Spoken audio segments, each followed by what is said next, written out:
Okay, so I do performance studies, and I notice that everybody is very far away. I have my eyes on you. First, thanks to Professor Kleinberg for this opportunity to participate in this seminar and to come to Israel, where I see the other Israel outside of Jerusalem, and to Elia Aitken for taking care of the logistics of my stay. The second part of this, the second part of this talk comes from my forthcoming work on the agency of materiality. So if anybody's interested in that topic, it's like a Q&A, we can do that. Today I'm going to juxtapose two classes of South Indian females who are characterized as moving. The Indian language word is chanchal. More specifically, females who move too much, and thus are on the boundaries of contemporary middle-class gender norms in India. First, we'll focus on a class of women called matamas, who have entered a particular ritual relationship with South Indian village goddesses that frees them from marriage to human males. And then we'll move to a discussion of the goddesses themselves. The goddesses are not only moving, but they are excessive, how I translate the Indian language word ugra. They're excessive in their strength and desires, so excessive that most householders can't keep her in their domestic shrines. Her demands are too much for them to sustain on a daily basis. However, matamas are able to bear them. Both women and goddesses are increasingly being held in place by a growing dominance of upper caste and middle class gender norms and aesthetics. And these constraints have changed or are in the process of changing their identities and selfhoods. There's a lot of ethnography in what follows, and I had to leave a lot out to make it within, it'll be about 50 minutes, so I hope it's clear enough. Let me take a moment to explicate the term chanchal. The word literally means moving. Both darting eyes and a frisky horse can be chanchal. The Hindu river goddess Ganga, flowing movements, is described as chanchal. So too is the goddess of wealth, Lakshmi Chanchal, whose comings and goings can be rather sudden and who can't be counted on to stay in place. Little girls or toddlers who move a lot can also lovingly be called chanchal. When I took my daughter to India when she was 1.5 years old, several of my Indian friends commented that she was chanchal, just like her mother. I too moved around a lot as an ethnographer, more than an Indian female university professor would. But there comes an age when the word is attributed to girls and women as a negative valuation. A chanchal woman is unstable, fickle, unsteady in mind. It may be implied that she's sexually available or too flirtatious. Even swinging one's braids around too much can lead a schoolgirl to be called chanchal. A chanchal woman not only moves, as of course all women do, rather she moves too much and in places proper women shouldn't be, that is public space. I've never heard a male being called chanchal, although every generalization in India has its exceptions. So for those of you who know India, please tell me. Moving or chanchal women are threatening to both middle class and upper caste patriarchal social structures. Velcheru Narayana Rao has argued that women of South Indian non-landowning castes, such as artisan and herding castes in particular, are free to move out of their home more often than women of landowning castes. He argues that the latter protect their women, quote unquote, to keep them in place in the same way they protect their land.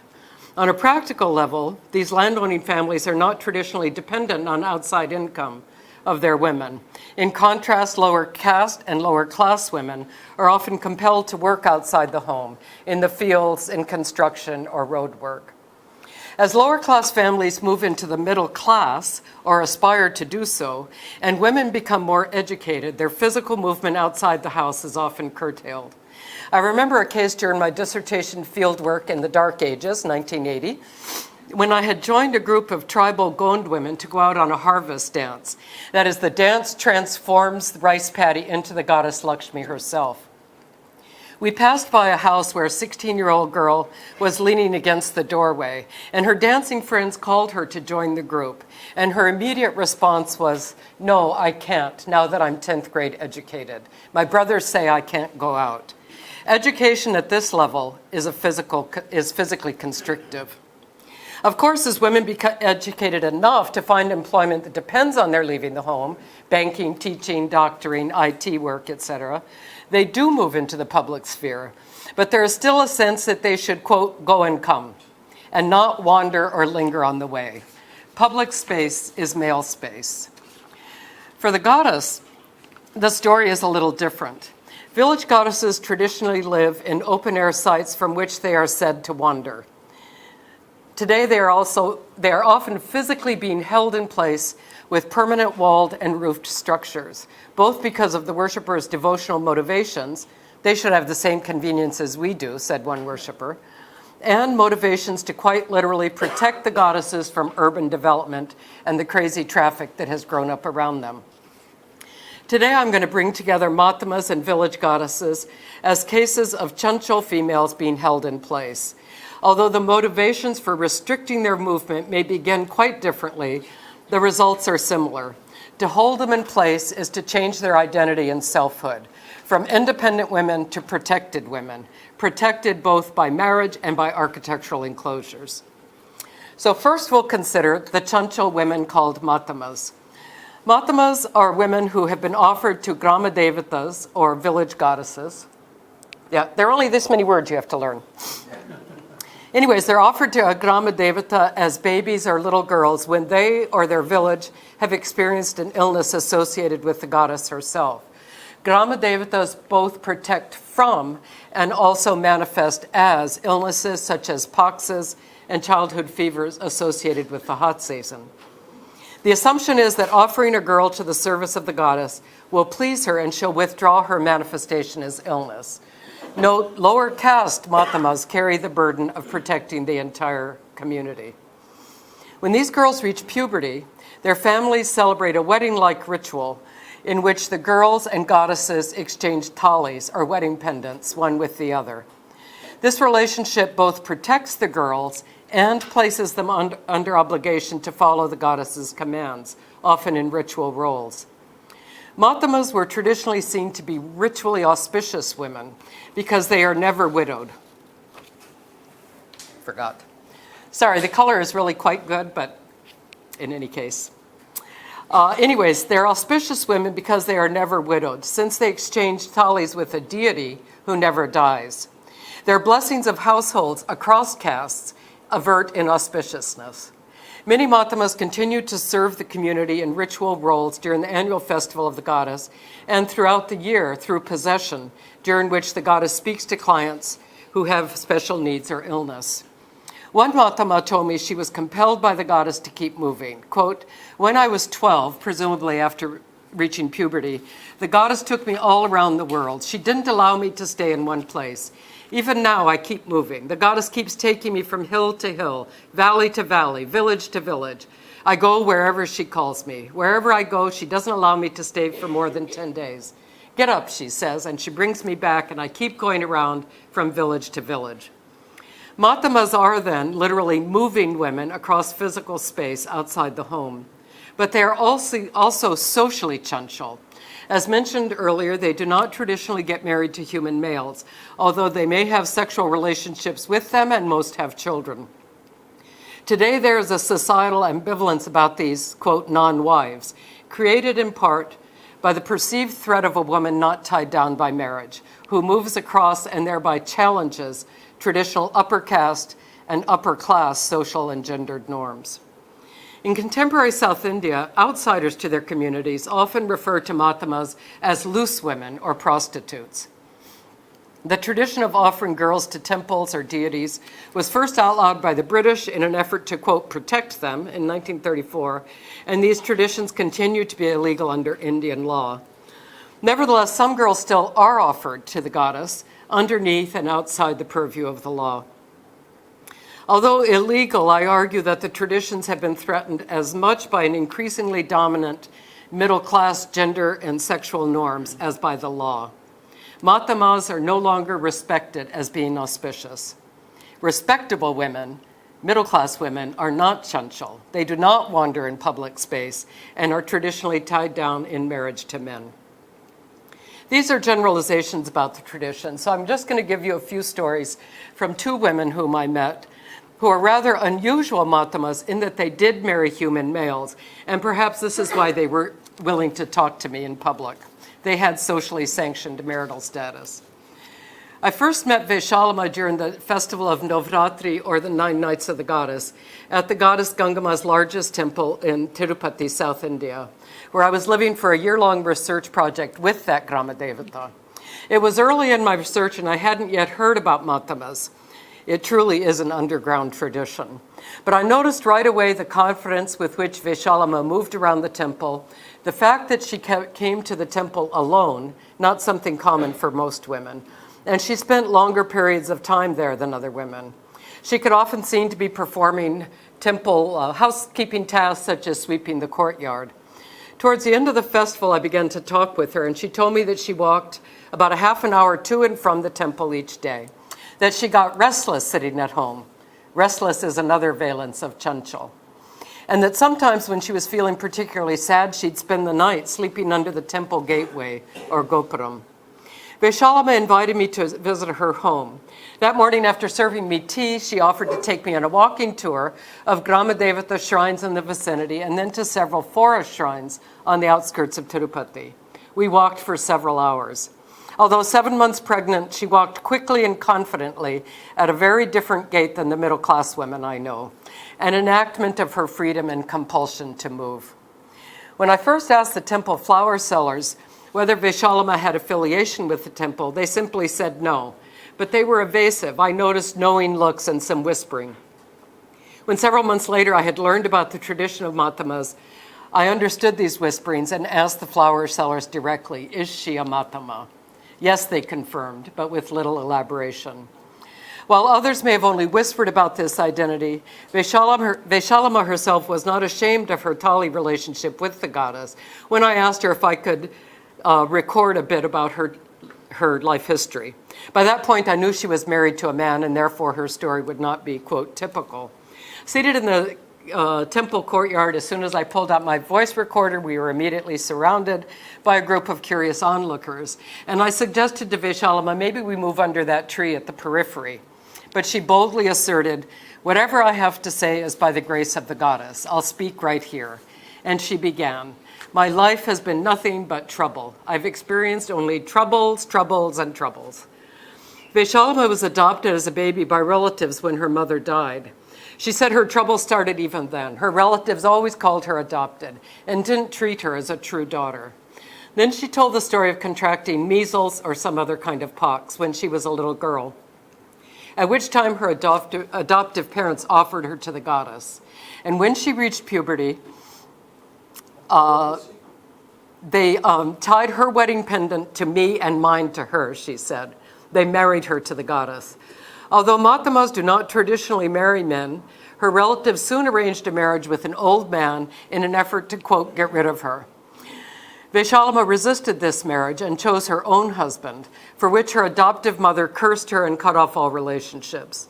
Veshalama attributed many of her subsequent troubles to breaking the convention of a matama staying unmarried. Her husband began to abuse her soon after she gave birth to a daughter instead of a son.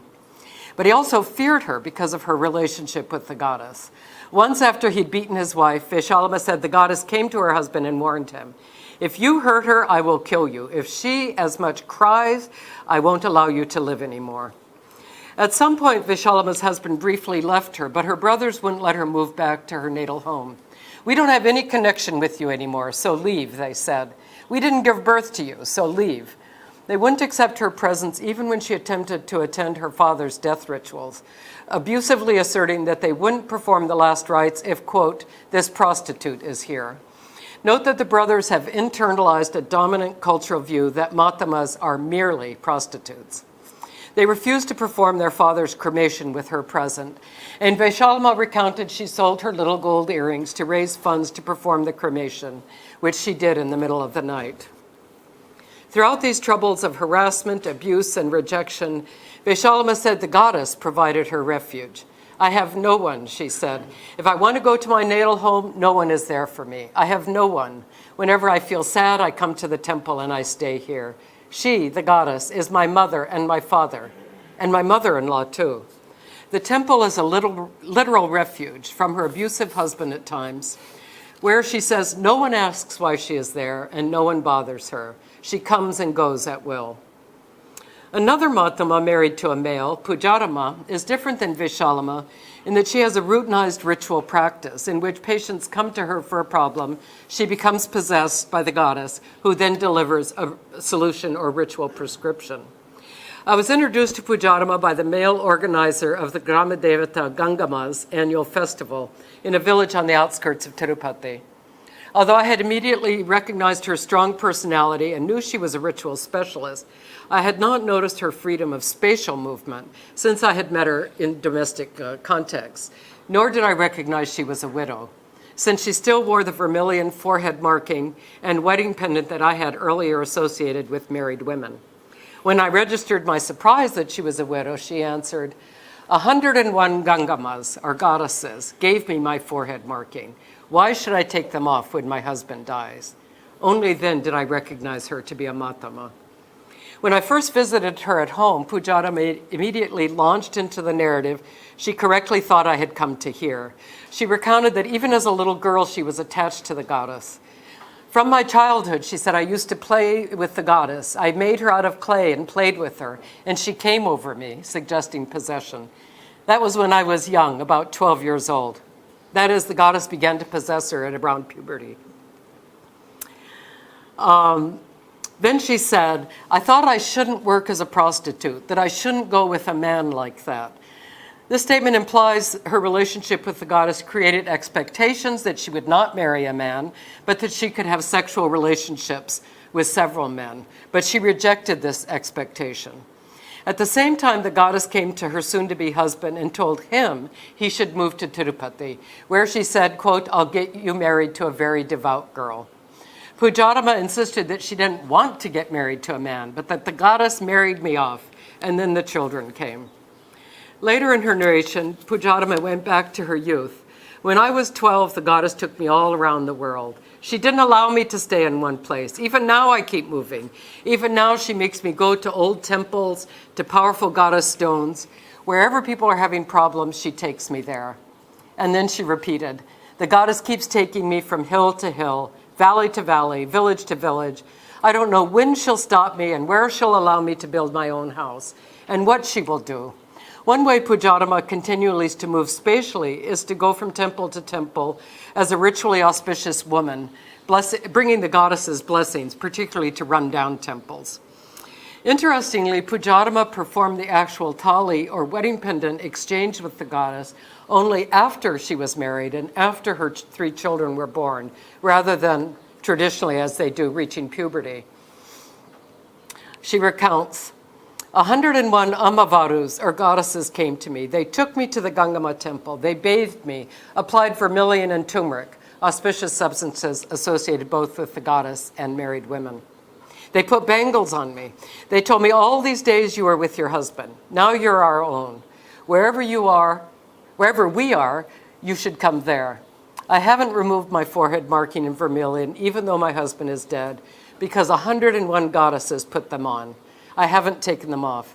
The goddess tied my tali. Now if the goddess comes on me and speaks, everything she says will happen. Pujarama's intimate relationship with the goddess manifests itself in her matted hair, that's her to the right, a sharp contrast to the carefully oiled and braided hair, or put up in a bun, of middle-class women. She says, this happens by itself. However many times I keep braiding my hair, in the night something happens, and in the morning the hair has grown like this, becomes matted. I keep shaving my head, and it keeps growing again. And the goddess asks me, why are you shaving your head? And I tell her, because I get lice. That's why I shave my hair. Both of us argue, and me. Pujarama invariably loses the argument. But her matted hair gives her ritual authority, as it is interpreted by those who come to consult with her as a manifestation of the goddess herself. Anthropologist Lucinda Ramberg writes of a government campaign in the neighboring state of Karnataka in which, quote, reformers cut the matted hair of Mahatmas and handed out packets of shampoo as a step towards reforming the, quote, illicit sexuality of these women. That is, unruly hair is equated to unruly sexuality outside the confines of marriage. Pujadama's singular complaint when I met her was that because the goddess compelled her to keep moving, she had no permanent home, no owned property, just as the goddess herself traditionally does not have a permanent structure. She keeps moving from rental property to rental property.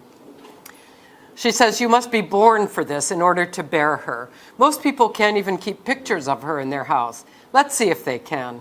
They'll get scared of her power and take her images back to the temple. I was born for this, and I faced all these difficulties without a house, without any stable home place or uru. I wander around from village to village, between tree and snake hole. If it was anyone else, they would have left the goddess and gone off. But because I was born for this, even after having faced all these problems, I'm not worried that I don't have a house, that I don't have this, that I don't have that. Whatever will happen, let it happen. Why should I have what the goddess herself does not? Nevertheless, she later said she was waiting for her circumstance to change. Someday, she hoped, the goddess would let her stay in place, her own place. Both Veshalama and Pujadama occupy a marginal social space, one as an abused, rejected woman without extended family, and the other a widow. Their relationships with the goddess have provided them a space of social refuge and ritual agency in the public sphere. The relationship also gives them confidence and an identity independent of their husbands. However, both of their narratives suggest that their Tali relationships and the protection of the goddess have not translated into trouble-free lives. They are compelled by the goddess to move and wander, often in places a middle-class woman would not find herself, which leaves them vulnerable to social ostracism and middle-class judgment from which even the goddess herself has not been able to protect them. Just one sec. To change the marital status of Matamas is key to efforts to keep them socially in place, which may also mean keeping them physically in place. There are several NGOs in Tirupati who are working to, quote, rehabilitate the Matamas and their children. And their first focus has been to get the women married, as they say, to the men with whom they are having, often long-term and monogamous, but not always, sexual relationships. That is, they are putting pressure on these Chancho women to stay in place in a socially acceptable marital relationship. The Tirupati village goddess Gangama too has been given a husband. When we first met her in 1992 and noticed that she was wearing a wedding pendant, I asked the temple flower sellers who her husband was, again before I knew anything about Matamas. The flower sellers were initially puzzled by my question, but eventually answered there was no husband. After all, one of Gangama's primary myths tells the story of a landlord attempting to force her as a pubescent girl into marriage, to which she initially complied. But during the wedding ritual of rounding the sacred fire 7 times, she turned around and grew from earth to sky, showing her true, fearsome divine self. The groom ran for his life. Gangama pursued him for 7 days, ultimately catching and beheading him. Aggressive masculinity was killed. When I asked Veshalama the same question early in our relationship, who was Gangama's husband who gave her a tali, she emphatically declared there was no husband. It's a vow people make, that if they get married or have children or something good happens to them, they'll give her a tali or wedding pendant. It doesn't mean she got married. Who would be able to bear her by getting married to her? Even my own husband keeps telling me that after getting married to me as someone in a tali relationship. He's not able to bear me. When I returned to Tirupati for long-term research in 1999, only 7 years later, and asked the same question again to the flower sellers, they immediately identified Shiva as her husband. Although there's no mythology linking Gangama and Shiva, and he remains absent both iconographically and ritually, the idea of a husband is a way of bringing Gangama into a more Brahminic and middle-class worldview in which women are or should be held in place by marriage. We now shift to other ways. Traditionally, Chancho Grama Devatas are being kept in place through transformation of their dwelling places from open-air shrines to enclosed temples. Traditionally, Grama Devatas have not been enclosed within permanent structures, but rather in the form of rock heads, uncarved rocks, or tridents. They live in the open air at village boundaries or crossroads, sites from which they are said to be free to wander. There are numerous stories about failed attempts to build a temple around one or another of these goddesses. Roofs fall in, walls crack, etc., until the efforts are abandoned. One Grama Devata female shrine attendant told me, they don't stay in place at night, they wander. For example, this goddess in this shrine wanders in our neighborhood like a security guard. However, many of these goddesses have been successfully enclosed in permanent structures that stay standing. And architectural changes often lead to changes in temple personnel, from lower caste women to Brahmin men, and changes in ritual from animal sacrifice to Brahminic homum. And even the named identities of some of these goddesses are changing. The process of stabilizing Grama Devatas fell out of my waistband, we'll just put it there. The process of stabilizing Grama Devatas architecturally is a gradual one. As villages, towns, and cities extend their habitation to encompass boundary Grama Devatas, they may have their images lifted onto cement platforms built around them, and gradually walls and roofs have been added to some of the structures. Courtyards are walled in, and the goddess is sometimes given a new full-body anthropomorphic image instead of just a head. The aesthetics of the goddess's ornaments and clothing, too, have changed. In some temples, from the turmeric masking characteristic of Grama Devatas, to a silver mask, from cotton saris to silk ones, from village ornaments to middle-class ornaments. The process of the transformation of the largest Gangama temple in Tirupati followed this general pattern. According to the current patriarch of the mid-level caste family that was serving the goddess when I first met her in the 1990s, she began as a stone head, like the one to your left, in an uninhabited jungle, to which only irregular offerings were made. The patriarch's father and his family were making pilgrimage from Madras, now Chennai, around 1913 to the great god Venkateshwara in Tirupati, when he noticed a fallen over stone head in the jungle outside the town. He asked an elderly man standing nearby who this was, and the man answered, "She's the true mother, the goddess, Satyamanatali." The grandfather thought such a great goddess shouldn't be left just like that, out in the open, and he built an enclosure. Some local landlords objected to a permanent structure for the Grama Devata, knowing of her predilections for open space and fearing her anger. So the grandfather sought out the opinion of the goddess directly. In a common mode of asking a deity for an opinion, he put a neem branch on her head and told her to drop the branch if she accepted the enclosure. After waiting several hours, Gangama gave her approval, and the branch dropped to the ground. The family never returned to Madras, but stayed in Tirupati to serve this powerful goddess, Gangama. Over the years, the family continued to make small improvements to the temple structure. And as the temple grew, its architecture transformed, and Gangama's annual festival began to draw larger and larger crowds. The temple caught the eye of the Temple Endowments Department. Now, the Endowments Department takes over from individual families any temple that's generating a particular amount of money to keep them from absconding with offerings. And then they supervise the temple. In 1993, the Endowments Department, hereafter I'll just call it the Endowments, ejected the Madras family from the temple, Gangama's temple, specifically the women who had been serving her for 3 generations. The matriarch whom we had met serving the goddess in 1992 was heartbroken, no longer having intimate access to the goddess, bathing, dressing, and feeding her. The endowments brought in Brahmin male priests who initially had little knowledge of or personal relationship with the goddess. They didn't know her story.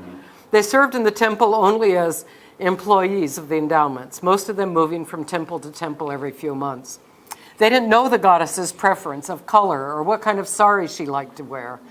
The temple flowers told me that during the first festival after the endowments had taken over and Brahmin male priests were decorating her, Many festival celebrants complained that they were making her look like a Bollywood movie star, and she wasn't happy. There was some public agitation to bring back the matriarch who had been ejected, and she did come back the next year to decorate and serve Gangama during her festival. But thereafter, she never stepped foot into the temple. Once the endowments took over the daily caretaking, the pace of architectural changes picked up rather dramatically. Building of a roofed pavilion outside the original temple and compound walls around the exterior courtyard. Then a few years later, the endowments added a tall gopuram, or temple gateway, and added cast cement or sculpted brightly painted images of Puranic or Sanskritic deities around the top of the temple pavilion. I think you can see it. There, yeah. Note that this year the temple was painted in bright colors rather than white. These Brahminic ritual and architectural changes have changed many worshippers' perceptions of Gangama, now fully enclosed, several times enclosed, and unable to wander. She seems to have lost some of her powerful, fearful edge. She's being domesticated, what religious studies scholar Joanne Waghorn calls a process of gentrification. However, the process isn't totally complete. Animal sacrifice is still offered in the outer courtyard, out of sight of the Brahmin priests, actually out of sight of the goddess herself. The popularity of her festival has only grown, in part because of the fascination of men dressing as women during the festival, as part of a vow made to Gangama. But many of the new celebrants have no idea who this goddess is, her stories, her powerful demands, or her unique protective powers. Gangama had her own ideas about some of the changes that were made without her permission. Traditionally, for her annual festival, a neem tree had been cut down and placed in her temple courtyard, and saris wrapped around it, and the goddess was invited to inhabit that form. This was her first festival form, stepping out of the temple to make herself accessible to festival celebrants. However, the endowments, businesslike that they were, thought it was inefficient to cut down a new tree every year, and they erected a permanent cement pillar to take its place. The temporary goddess form now being held in cement. So they perform this ritual of pouring various liquids over it and then wrap it in saris. You can see here the transformation from tree to cement pillar doesn't seem to bother the celebrants at all. However, it bothered the goddess. A week before the festival was to start, the first year the cement pillar had been built, Gangama knocked on Pujadama's door. Pujadama, whom we met earlier in the talk, narrated the visit. "Who's knocking on my door?" she said. And I thought, who's knocking on the door? I thought, and I opened the door, and she said, "Follow me." And we went to the temple, and she said, "From the beginning of time, from age to age, they used to satisfy me with a neem tree. Now it's like an office job, one of convenience rather than devotion. They brought this without asking me. They brought the stone pillar and placed it here. If they bring this stone, then what significance do I and my tridents have?" Tridents being another traditional form. Gangama told Pujadama to take all the tridents and keep them at her home. Pujadama reminded her that there's no space for her in these small rental rooms she permits. Gangama concurred and threw out all the tridents herself. Pujadama concluded the narrative by saying that the goddess, quote, pouted and took away all the tridents. She went away from the temple, cursing those who brought in the cement pillar. "Let them get some unknown disease," she said. Since then, Pujadama no longer visits the temple. For her, Gangama is no longer there. Quote, "She won't stay there. She went off towards the hills." This is a rather astonishing statement, that the temple and thereby the goddess herself have been so radically changed that Gangama is no longer recognizable, perhaps even to herself, and she refuses to live there. We shift now briefly to the South Indian city of Hyderabad, where Gramadevata shrines regularly punctuate the lanes and streets. Many of them are experiencing similar architectural transformations that begin with a literal effort to keep rapid urban expansion from encroaching on the land.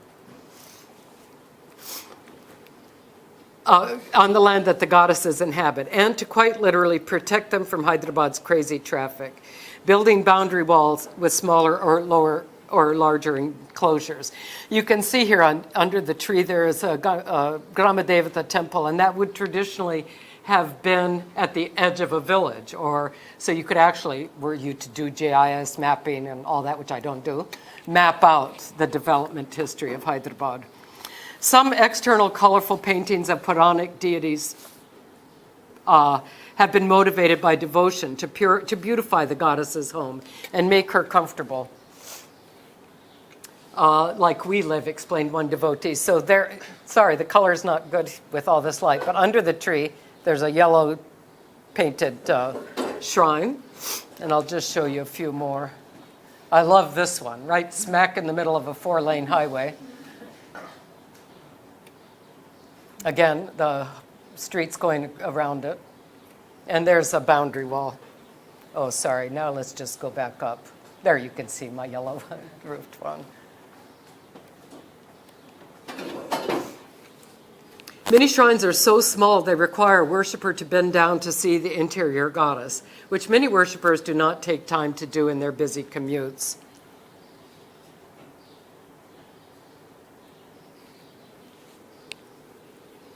So for many passers-by and those who stop to make brief salutation to whoever's inside, the visual identification of her is that of those painted on the outside, the Puranic deities Durga or Kali. That's Durga on a lion there.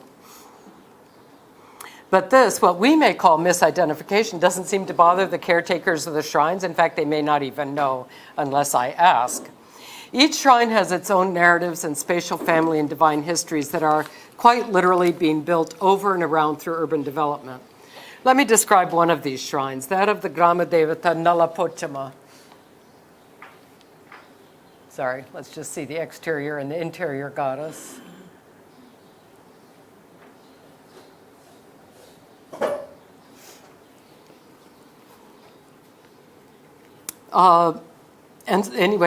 This shrine has been taken over by endowments, the local neighborhood association, and its caretakers ejected, just like the Tirupati family was, and replaced by Brahmin priests. Pochama traditionally resides at the edges of and protects bodies of water, such as rivers, lakes, and water tanks. So it's said that there was a water tank on the other side of that back wall, where that yellow building is, that she used to protect. And a trace of this association with water sources remains at the bore well that sits at the entry. You can see the hand pump there. The shrine lies on the side of a long paved narrow road that connects the neighborhood interior to a main thoroughfare. The single doorway is flanked by images of the mustached, whip-wielding Potaraju. He is the single brother of the seven-sister Gramadevata, or village goddesses, and a red-saried woman holding a Gramadevata festival pot on her head with a snake on, not a snake, a flame on top. These images are cues that the goddess inside is a Gramadevata, and not quite the same as the Puranic deities Durga and Kali painted on the two exterior walls. Although two large black stone plaques embedded in the courtyard identify the goddess as Pochama, several worshippers, including the shrine caretaker's own 30-year-old MA graduate daughter, identified the interior goddess as Durga. And in fact, a wall tile of Durga sits above the small uncarved rock covered with vermilion and turmeric powders that is Pochama. I first met the female caretaker of Pochama's shrine in the fall of 2014. It was a day special to the goddess when she comes to clean the shrine's interior and reapply Pochama's turmeric covering. She wore a green sari and a turmeric-colored blouse. Colors, she said, were pleasing to the goddess, and an unusually large dark red forehead marking. Both arms were covered with a more than usual number of bangles that marked her auspiciousness, and her graying hair was loose rather than being tied up in a bun. Loose hair is required for possession, but remember, it's also matted loose hair associated with sexuality. All signs of a woman in a particularly close relationship with, often possession by, a Gramadevata. She began the performance of the story of her shrine. She said, We made all of this, all of this. In the beginning, the goddess came to me in my sleep. She told me to light her oil lamp, that is, to begin to worship her. And I said, okay, Amma. And she was a little girl. She said this in my sleep, to light an oil lamp for her. And then she said, everything will go well for you now, my dear child. And after that, we made all of this. The matriarch explained that she first dug a hole in the earth under a tree next to a big well and put in it bits of gold and silver, turmeric and vermilion, covered them up with soil, and then set up the tiny rock that became the goddess. After that, she continued, the goddess gave all these good things. Since establishing the shrine, the Potter caste family that has served Pochama on this site for several decades and gradually made improvements to the shrine. The matriarch explained that it was the neighborhood association that had told them they should wall in the shrine and its courtyard to protect it from traffic and land grabbing. But the association gave no money at all. She emphasized the family has paid for all the expansions with its own funds. I asked the matriarch about the relationship between the interior Pochama and the Puranic goddesses Durga and Kali painted on the exterior walls. Her answer, like many I received to similar questions, was that, quote, all goddesses are the same. But, she explained, those shrines had paintings on the outside just to make them look good. The real goddess was the tiny stone inside. However, like I said earlier, many middle-class passers-by whose family or caste do not traditionally participate in Grama Devata traditions do not know who's inside. On a brief visit to Hyderabad in the winter of 2015, I walked past a dramatically changing Pochama site. The old shrine had been demolished and a new temple was in mid-construction, and the transformation was complete by the time I returned in August. The goddess had been reinstalled as a full-bodied image with the tiny original stone sitting at her feet, looking rather neglected. She was flanked by two male deities, Ganesha and Murugan, the sons of Shiva and Parvati.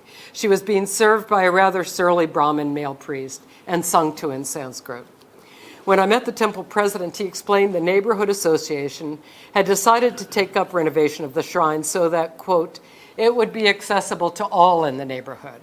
Specifically, he meant, as a sign on the outer compound wall makes explicit,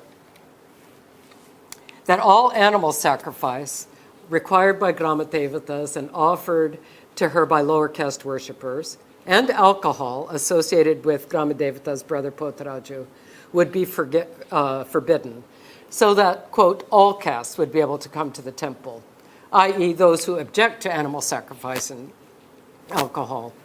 It was true, as I learned in speaking to many worshippers, that new temple was drawing new middle class and mid-caste clientele that had never worshipped at the earlier site. The temple president didn't seem to think, however, of who may be excluded by these prohibitions, including the Grama Devata goddess herself. Further, the temple president said they wanted to systematize the rituals offered to the goddess, meaning to introduce Brahminic rituals and Sanskrit chanting. When I asked why the two male brothers were installed next to her, suggesting their presence implied that the goddess in between was their mother, Parvati, he said, no, her name's the same, Pochama, but it's good to have them protect her. I was unable to locate the original Potter family who had served Pochama for so many years. They didn't come to the temple. They didn't answer their phones. Having witnessed a similar eviction of goddess caretakers in Tirupati, I can only imagine their keen sense of loss as the abode of the goddess they had tended so faithfully was demolished. They were evicted, and their goddess was radically transformed. Theologically speaking, I wonder if the goddess, too, experiences this loss as she's transformed into a very different persona, or if she's happy or satisfied with her rising caste and class status. The initial reason for making permanent and expanding tiny Grama Devata shrines is to physically protect the goddess. Secondarily, the forms of architecture and the paintings on the outside walls are to aesthetically please her. But the permanent enclosures and painted decoration are changing her identity to be more like Puranic goddesses, from powerful Grama Devatas who protect to goddesses who need protection, not only physical, but social protection. These changes are keeping Chanchal goddesses in place. So to conclude briefly, both Matamas and the Grama Devatas with whom they are in relationship are traditionally unmarried, arguably socially unconstrained by marriage, although they may have sexual relationships with men for the women and may have children for both women and goddesses. They are wandering Chancho females who traverse both physical and social space.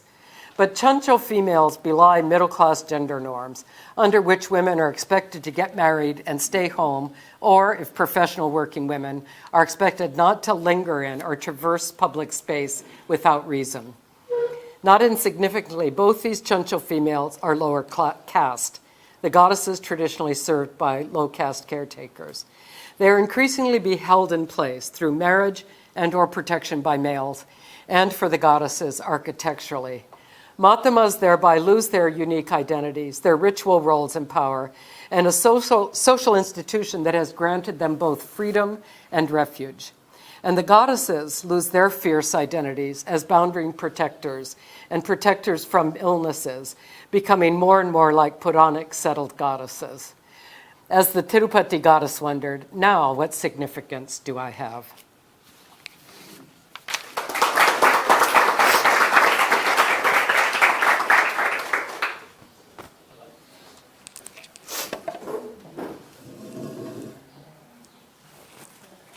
Yes, thank you very much.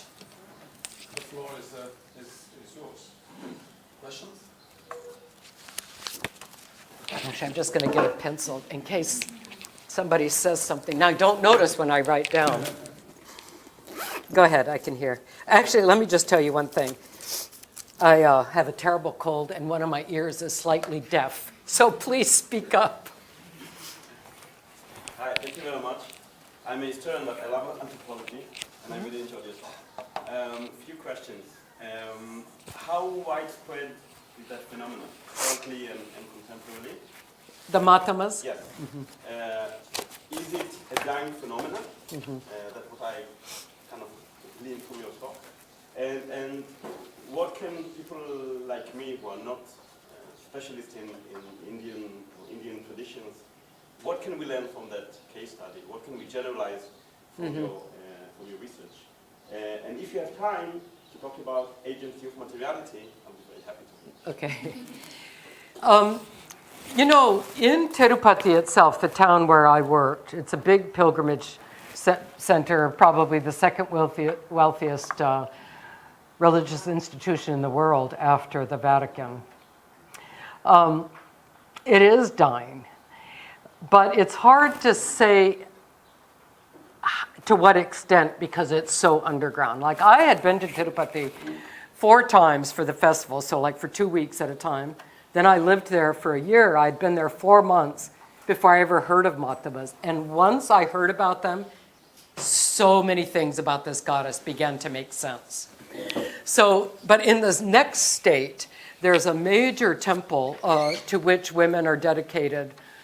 And it's still relatively common there, but because of this middle class pressure to abandon it, meaning to get married, I don't think it'll last more than another generation.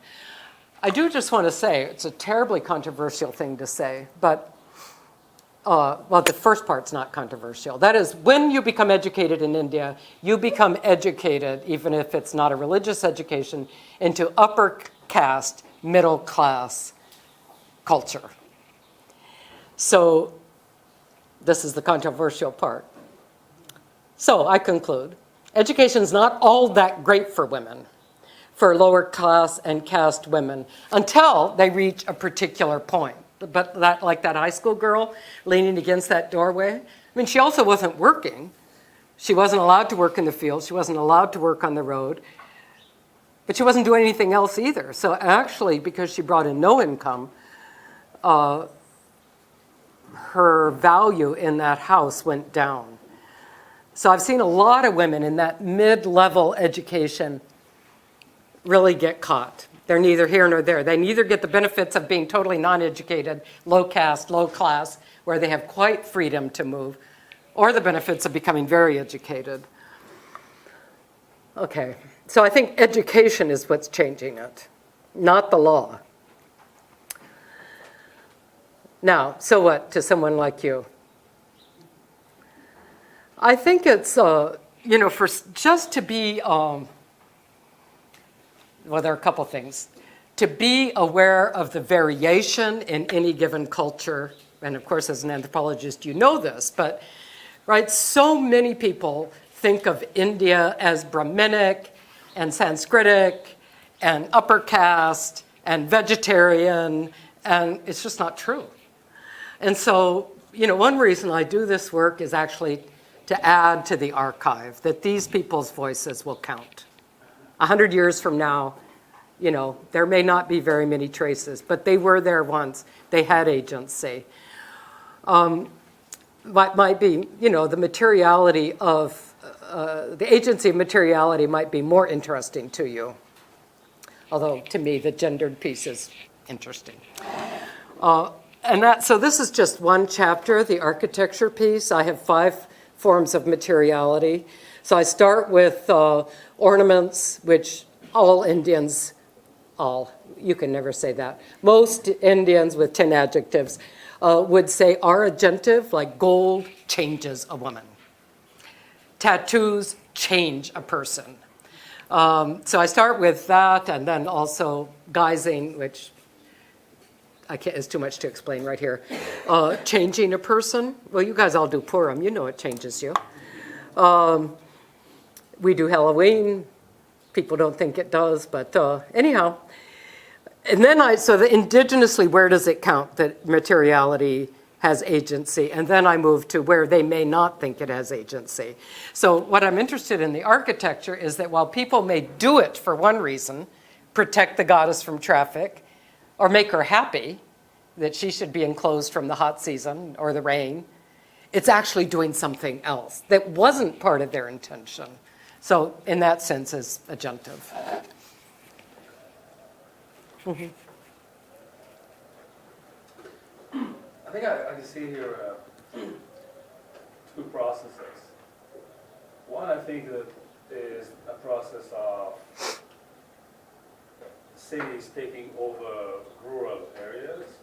So this urbanization of rural areas where things where there were parts of villages are now in the middle of towns. There's a lot of traffic. Things are changing. I can see a process of a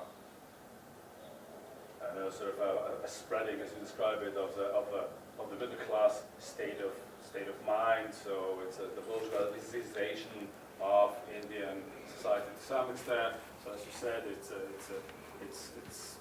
this combination of class, education, and culture and politics. But there seems to be a deeper problem.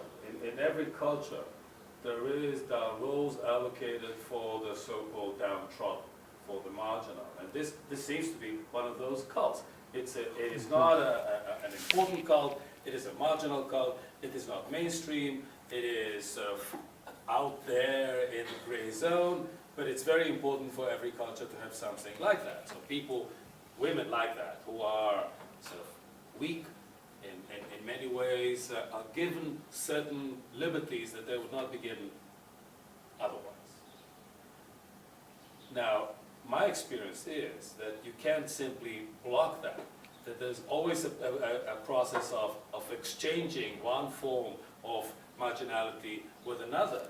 If you're looking at Western culture, you can get rid of paganism, sure, but the cult of the saints in many ways is a substitute.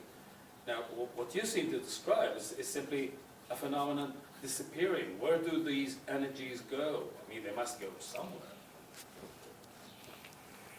That's a really good question, obviously. First of all, I don't know if any of you had time to read the article that I sent, but that woman, there's a whole class of women that aren't Matamas, but filled this kind of ritual relationship with the goddess who protects them. So, like the woman of the Pochama, that one in the green sari, right? She looked like a Matama with her loose hair, her big forehead marking, and she had ritual power. So when the Brahmin men take over, or it's declared illegal, where does that energy go? First of all, while Mahtamas themselves may be a minority tradition, low-class women are not, and low-caste women. So, I mean, it is a, cultish, I suppose, and is a space for them. But, plenty of people don't become Mahtamas who also serve this goddess. So what's happening to them now that they become educated and they think they shouldn't become possessed? Possession happens to basically plenty of exceptions, non-educated, lower caste women. So that's also being lost. There's still lots of uneducated, low caste women. That's right. What do they do? Is this gone? Well, they're getting possessed. Are they still getting possessed? That's right. But not as Mahtamas? But not as Mahtamas, that's right. So the goddess can still come to people and possess people without this relationship. This relationship really had to do with illness. How does it affect their lives? Are they still allowed to be chanchas, to move from place to place, to do things? Because this seems to me as one of the main advantages of Mahtamas. Yeah. I mean, a respectable woman cannot do this, but a Mahtama can. That's right. All right. So lower class women can still move because they work in the fields. Almost all the road work is done by women. Most of the rice is planted by women. So lower class women and lower caste also move a lot still. But it's education that's going to keep them from moving. Now, where do they go once they become educated? What do they do with that energy? I don't really know. I mean, I think, the culture is becoming more patriarchal with education, not less. Strange, isn't it? Yeah. So, maybe you have to get your PhD and then you can be chanchal again. I mean, I think it's on the other end of it. It's the women that are caught in this 10th grade, 12th grade. So only upper class women are allowed to be free. This liberty is lost for lower class women. That's it. This is what you're saying. For middle class women, it's lost. Well, so Yeah, lower middle class. yeah, I am saying that. So even today, I mean, help me out here, Mikal. Yeah, I think even in North India, because you're speaking about South India, I think even when I came to my field and I was alone physically and walking around the peripheries of Delhi, people thought I'm crazy. Like something is wrong with me. Maybe I need a protection. Maybe I need to stay with them. Like they were trying to find solution for how I can be in this space without keep moving from one neighborhood to another and keep coming and going. But it's okay. Jewish people also that met me in India tried to do the same, figure out how they can keep me safe. So maybe it's not only India, but definitely I think we can also, maybe you can connect it to a pan-Indian political discourse of the right wing, which is in a way, and also around violence, because women are much more exposed to violence.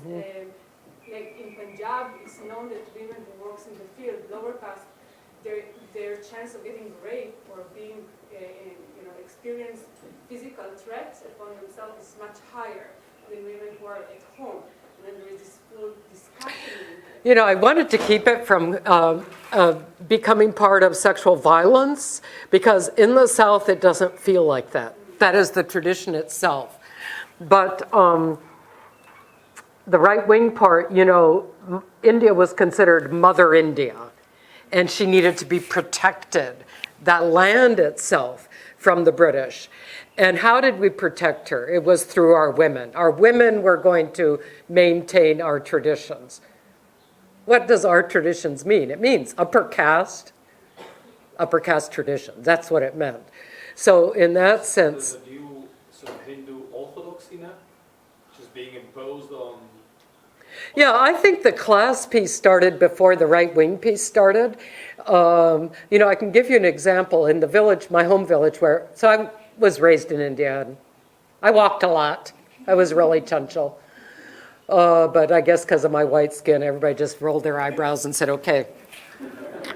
But when I go to my home village, I stay with a, 10th grade teacher, single woman.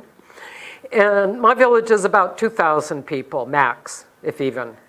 Once a week, there's a bazaar or a farmer's market at the other side of the village. It can't take us more than 12 minutes to walk there. She never goes when I'm not there, ever, ever, ever. And I said, oh my God, like, really? And she said, oh, it's not good for madam, which means not what it means in English, if, a school teacher, to be seen out like that. I mean, it's astounding to me. Because it's dangerous? No, it's just out in public. What are you doing out in public, walking across the village, down the major road? It's astounding to me.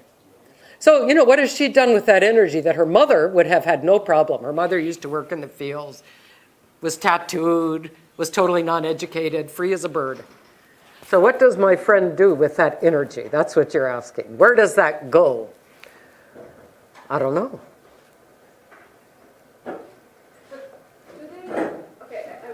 Sorry, I'm just continuing with this thought, because like in the cities, for example, sometimes there is reorganization of religion, even between lower classes. So they find their own association, their own place to sing to the gods, their own place to celebrate and get possession. Does it also happen in the same way, if I continue your idea of change, like something was appropriated, taken from them, so they shift to another zone of like a community, maybe they create their own space for sharing their devotion? Yeah, middle-class women get together for sure and sing. But, it's in their apartment buildings, or it's their relatives, or, they're not clear across town. Although, if you have a religious reason to go out, maybe some do, but I think women are, there's a wonderful organization, this has nothing to do with anything except I have a footnote to tell you, in Pakistan called Girls at Dhabbas. So dhabbas are like coffee shops, like open-air coffee shops or tea stalls. And they are male space. Women do not sit in dhabbas. You die to, right? It's the best tea in the world, chai. So these women are they're the young women who've started a movement, Girls at Dhabbas. Like, we have a right to public space. It's an awesome organization. So was there the Kiss of Love, I think, a couple of years ago. There was also a movement about women expressing physical affection in a public space. Again, as part of that effort, right? Again, I think it was I don't remember if it was in South India or elsewhere, but I remember it coincided with a course I taught that dealt with the confinement of women to non-public spaces, and sort of how in classical literature a woman cannot be in these spaces, and the only thing that she has to protect her, if she is in such cases, is her her chastity, her loyalty to a husband. Then she's allowed to invoke some kind of power that can make these dangers go away. So right around the time that we were talking about that, there was a movement called, I think, the Kiss of Love. And it's similar to what you're talking about in Pakistan. Women sort of trying to reclaim the public space. So it's happening, but... Yeah, maybe that's what's happening. It's when they get educated enough, they're reclaiming it. But this mid-level... We have an expert here on coffee houses in Cairo, the Muslim world. Which one of you nodding your head? Hi. Yeah, well, there seems to be some similarities, at least with the role.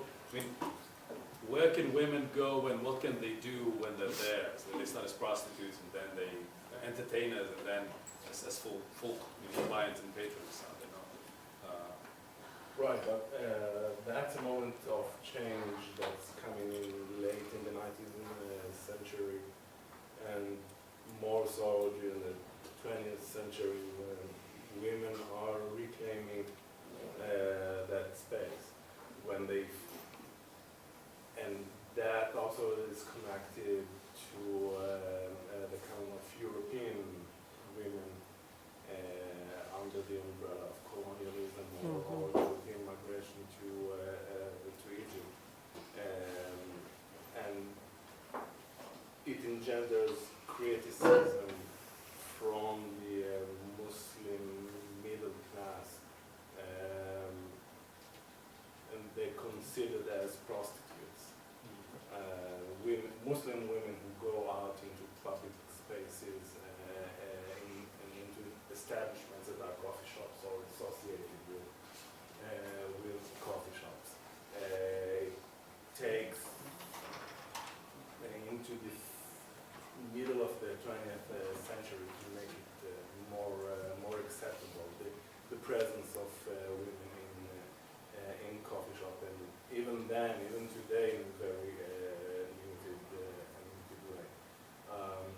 If we're talking about earlier times, let's say mid-19th century and even earlier, so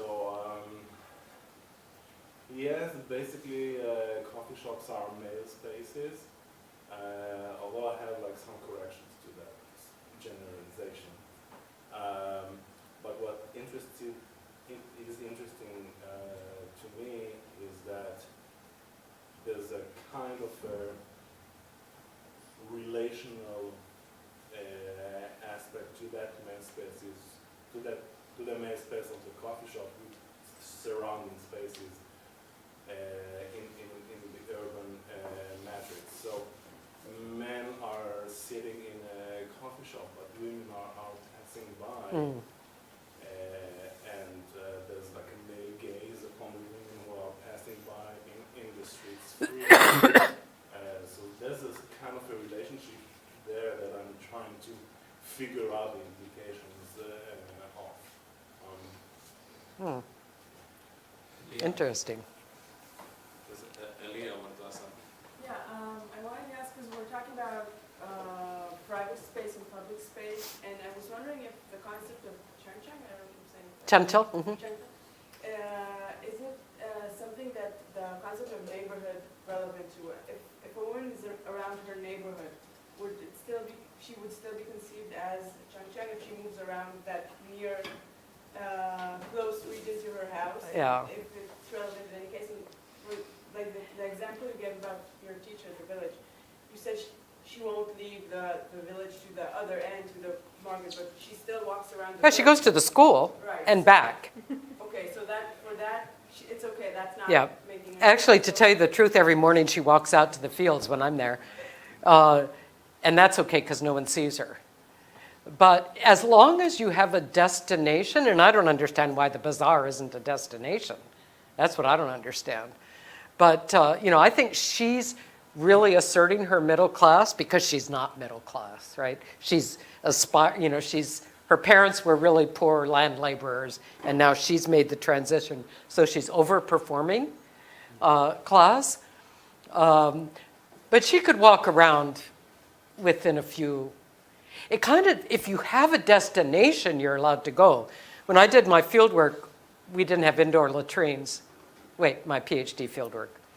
And so we'd have to go to the fields, and it was amazing. Women would start like at 4. You couldn't actually sit and do your thing until after sunset. But they'd start like at 4 o'clock in the afternoon, and you could stop on the way and chit and chat, but you had a destination. Once indoor latrines started being installed, that movement was stopped. It wasn't particularly good for women. Okay, latrines, education, because it kept them at home. Then, Nina?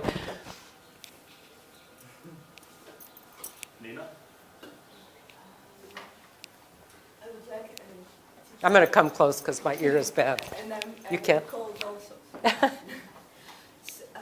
was wondering if you could elaborate. What you portrayed was actually a two-sided thing. The Matamas girls, their actual relationship with the goddess allows them a movement, while those particular goddesses are confined to a specific place and becoming more and more and more confined. And from my field, what I know of deities movement, which is the Greek cults, the movement comes usually from this diffusion of ritual, usually from apotropaic deities. have specific protective sites, healing sites, and then the ritual moves from one place to another. So I was wondering if you've seen something similar there, of this diffusion, of this movement, not of the deity itself, but of the ritual. And also, if you could speak a little bit about this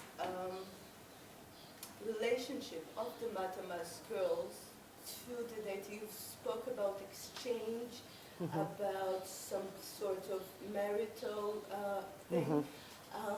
Did you see sort of a similarity between the goddess and the Matamas? Do they, in some ways, incline to, do they diffuse into one another? Okay, well, these goddesses are interesting in the sense that they are characterized as moving, but they're also very local. So they give identity to that village. So there are 7 sisters, all unmarried. And each village has a different listing of them. Maybe the first 2 or 3 will be the same, and then they go, Amma, meaning goddess, goddess, goddess. So they're very local. It's not that they wander big distances outside of the terrain that they protect, but within that terrain, they wander. I don't know quite. So they're not going big distances. And I think it's, it's not a coincidence that both the Matamas and the goddesses are being held in place at the same time. And I would say through middle class classicization of the culture. If Matamas kept wandering, I mean, it's not it's not because this, then this, but both are happening at the same time. Becoming enclosed, Brahmin male priests being brought in, and really the uniqueness of those traditions being lost. The rituals themselves, I mean, the Matamas, when they say they're made to wander from hill to hill, I mean, I don't really know how far that is, right? But we can say, like the Matama that took me around on this walking tour was astounding. We walked miles. So miles, but not 20 miles or 30 miles, or, I mean, if you're thinking actual distance. Because the next goddess is then in her territory, protecting those boundaries. Yeah. Just to quickly jump into what I was saying and where I find our work really and your lecture is very interesting to me, and thank you for that. Is that coffee houses in Cairo were a male space, but they were also a lower class space, at least until the end of the 19th century. So what I suggest is that those coffee houses enabled class men to replicate upper class social traditions of gender segregation of the urban space, but by inversion. What I learned from your lecture is that it was actually a very interesting inversion there, because it were the men who sat still in the coffee house gazing at women dressing up. Let me just say that there are totally modern coffee shops now that, any of us can go sit anytime we want. But there's plenty of male gaze there too. But we're allowed. We have here an expert on South America, this conflict, if you want, the domestication of local religion by Spanish and Portuguese conquistadors. And I was wondering if you could find similarities in your work in this attempt to look at, to domesticate local cults, to make them different in some ways. Just to be clear, like you're talking from the indigenous perspective, right? because yes, of course, like especially if you think about like the cult of Mary, the cult of saints, and how they were adopted and assimilated into indigenous societies. So yes, there are similarities, although there is quite striking differences between South America and the colonial project, Yeah. and now, including how in retrospect we understand like how historiography itself changing how we understand the kind of hybrid religion that developed in those parts. What I would say one difference is that, first of all, Hindu upper caste is not that distinct from lower caste religion. They have their own goddesses, lower caste, but lower caste would still worship the upper caste if they can't worship them directly, right? There has to be a Brahmin priest. But they're not, it's a much more fluid, traditionally fluid system than Catholicism and shamanism, Peruvian shamanism, let's say. Catholicism is much more flexible. That's right. Just, I don't know why there's a single Protestant in India, I just want to say. Because Catholicism is a little bit like Hinduism, just takes its arms, pulls in. everything Yeah. goes. But it's, I think it's not nearly as distinct. So for example, if an upper caste baby gets chickenpox, they're not going to Durga for help. They're coming to this goddess.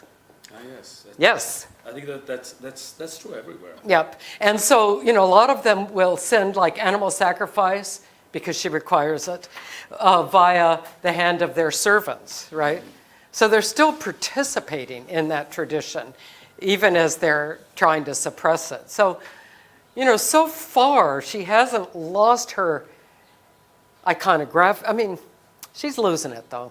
Well, one village, they call her Pochama Lakshmi, one temple in Hyderabad. So I said, what on earth? First of all, at least put her with Durga, who's not married and, is on the side of her. And they said, so I said, what's the relationship? No. For 23 hours a day, she's Lakshmi, and for 1 hour a day, she's Pochama, when she wanders, specifically. So I think that's very true of Christian cults of saints. I mean, you start as the local Diana or the local Astragatis or the local Venus, and then you become a specific type of Mary. You become Saint Tekla. You become, etc., etc. What I thought, I mean, we're running out of time, but just to mention, I don't know if you know the work of Bill Christian.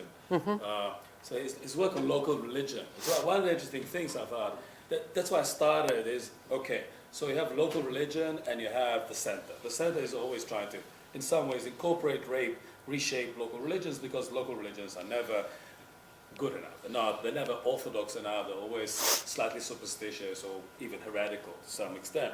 Okay, so you're trying to pull in. Now, incorporation always includes changing the center as well, because once you've swallowed something, it changes you too.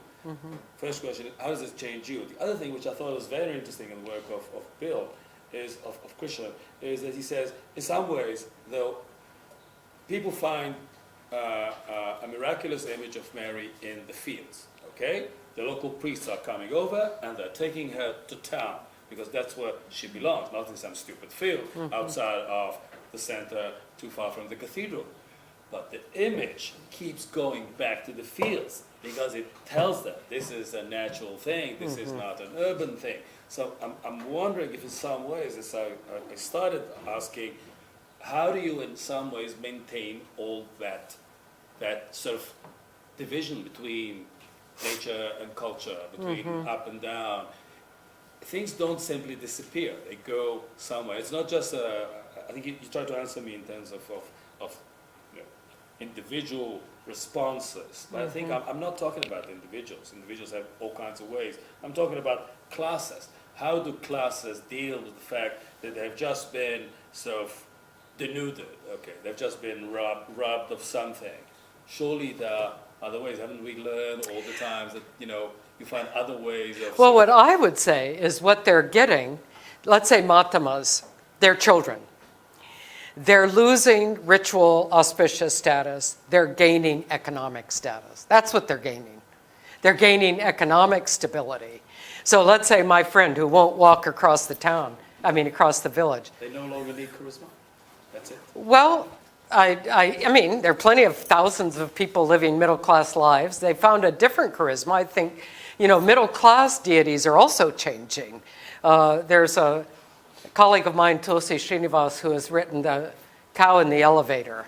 And it's about new ways of kind of wonder that middle class is creating now, because they need change too. They need spark. They need lack of stability, astonishment. And so I think gurus are taking that place also, where there's lots of miracle working, there's charisma. Middle class Hinduism is much more guru-oriented. Low class are not guru-oriented at all, I can say. Okay, as much as we can say. So I think gurus, and I think, economic stability is worth a lot. You're willing to give up a lot to have a home over your head. So. If I just may say, we might know the answer in a couple of years, because what Joyce is actually describing is something that we can find already in the history of India. What we call Hinduism has the tendency, and there wasn't a middle class as such maybe 200 or 300 years ago, but there was a tendency of the upper caste to what we call to swallow. If you can't beat them, swallow them. And this is a tendency that goes So is the upper class with changing? Hindu tradition long back, and it is, you mentioned smallpox, and there are goddesses, not just in South India, but in North India, who are actually assimilated to the Sanskrit tradition in the text. We find it in the text, in the text.